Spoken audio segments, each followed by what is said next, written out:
দেশের উত্তরের দুই জেলার মুকুট জেতার লড়াই, সেখানে জোড়া গোলে এগিয়ে গেল দিনাজপুর।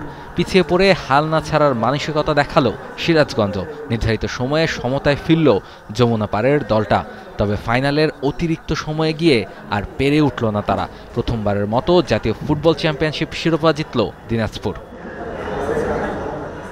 শনিবার কমলাপুরের বীরশ্রেষ্ঠ শহীদ সিপাহী মোস্তফা কামাল স্টেডিয়ামে ফাইনালের মহরণে মাঠে নামে দুই দল। সেখানে ৩-২ ব্যবধানে শিরোপা জেতে মোহাম্মদ শামীম আহমেদের দিনাজপুর জেলা ফুটবল দল।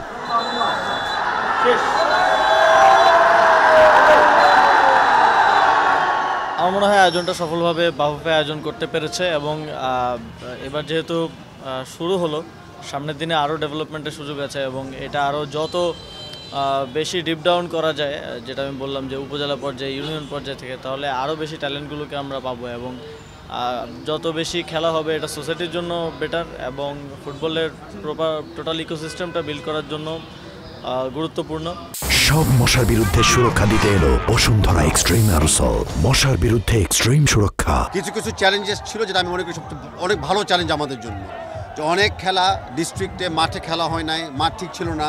আমরা এই টুর্নামেন্টের মাধ্যমে অনেক মাঠগুলোকে আমরা রক্ষা করতে পেরেছি, মাঠে খেলা ফেরত আনতে পেরেছি। ন্যাশনাল চ্যাম্পিয়নশিপ থেকে অনেক প্লেয়ার এখন বর্তমানে ফার্স্ট ডিভিশন এবং আগামী বিসিএল এবং বিএফএল লিগে তারা খেলবেন।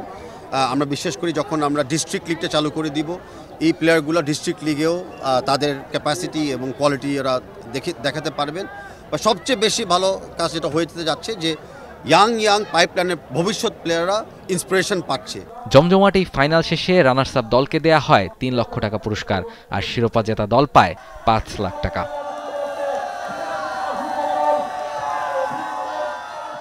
রাহুল রায়, T Sports.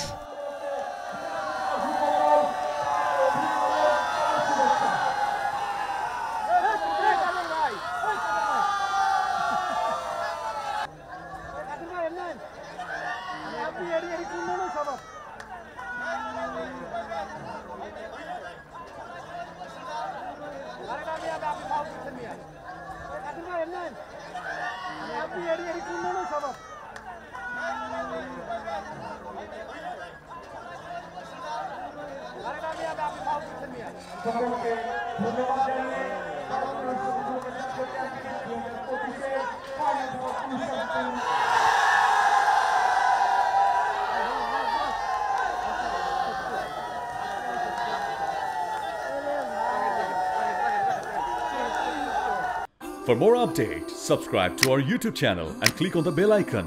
Follow us on Facebook and Instagram. Download T-Sports app to enjoy exciting games and highlights. Visit tsports.com.